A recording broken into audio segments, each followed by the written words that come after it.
People in general are good. People want to do the right thing, and that's why these systems can exist. People are taught from a young age, and we're programmed in every aspect that to be a good person means that you obey, and that you obey. So that's what this like whole schooling system we have. It's not about teaching people critical thinking. It's not teaching people to ask questions. It's teaching people how to give me the answer that I told you I want to hear. And so at a very young age, we start to be conditioned for that. We go into the workforce, we pay taxes, we play the game, we do all these things. And if you speak up and say, wait a minute, like, why am I giving all this money to these people? This is a lot. This is a lot of taxes. And people look at you and say, oh, you're bad.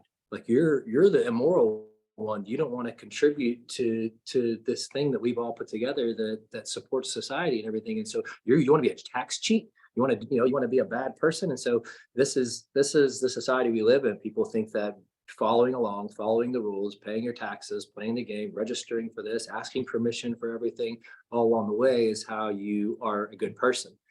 And that's what actually supports this. The government itself doesn't have a lot of power without the millions of people that walk in lockstep with everything they're told and point at somebody who's not doing it as the anomaly and the person who's a rebel and needs to be punished or something. Yeah, I recently, I get these emails sometimes from Quora because I read Quora sometimes. Quora is a platform where people ask questions and then people go in and answer them. And there's all sorts of different topics. But this one that showed up in my email recently was so random. It had nothing to do with anything I was interested in, but I still clicked on it. And the question was something like, if homeowners associations end up being, petty dictatorships, why do we have homeowner associations? Why do people put up with it? And the answer that had the most upvotes was brilliant. It was kind of like, buckle up, honey. I'm going to tell you about reality. People want dictators. They want dictators as long as they have the same taste and values as they have. They want dictators to tell you what to do because then they don't have to tell you what to do. So if a homeowner association wants all the houses to be, if you want all the houses to be brown or green or purple, and then you tend to want a dictator that'll tell people that it has to be brown or, blue or purple. And I started thinking about this. It's so interesting. It's like, okay, where does this start? And I started thinking it does start in school. It starts in school when I'm sitting here and Bobby's bugging me. He's throwing paper wads at me, or that probably happened in my day. They're probably doing a whole lot worse things now, or he's pulling my hair or something.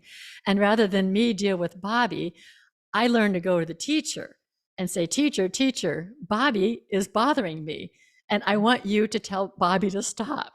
And we're so ingrained in how to get things done by going to an authority versus talking directly to our neighbor. And it's not just an addiction. We're so conditioned.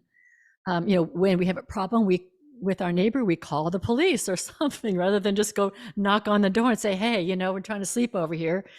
Can you keep it down a little bit? No, we call the police or we call some authority. And I completely agree with you. I'm really just coming out, awakening, in the last few years in all this. I have not been awakened to all of this, but it's very clear to me now that I was ingrained to respond to authority, even if I was kind of like kept authority at arm's length, because there's times I was kind of anti-authority, but we're trained so early to do that. And I think we saw that a lot during, I don't think we have to get into COVID that much, but boy, did we see that. What is Dr. Fauci saying? What is, Dr. Burke saying? What is so-and-so saying? What is so-and-so saying? It's like, just stop, sit with yourself. The appeal to talk authority. to the divine in you and hear what is being said there. And so I guess what I'm saying is I think that this is our divine nature to pause and listen to our own inner authority. And it's a muscle that is not very toned. On purpose. Yes, on purpose. I think